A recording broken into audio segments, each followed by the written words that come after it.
But for the most part, as long as you understand how it works and what's going on with it, and you're doing it with a reputable lender, uh, things like that, a reverse mortgage is a great way to have lots of working capital with no repayment plan when you're retired and you need access to cash.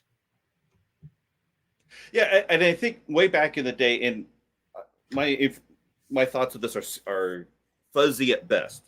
So, but back in the day, I think you had to pay a lot of fees, and they had to be out of pocket at the time. And we're looking at Yeah, that sounds maybe right. $20,000 out of, and it had to be out of pocket.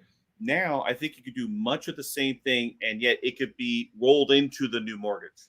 So it's charged up front against whatever available loans to value you might have, whatever equity that's eligible for it. So I remember that being kind of an issue, and because of all the fees and everything, I think that was the idea. But if you were to pay $20,000, and this is we're looking back 15 years or so, and you're able to get access to 250, wouldn't that be a pretty decent trade-off? And logically thinking, I think it would.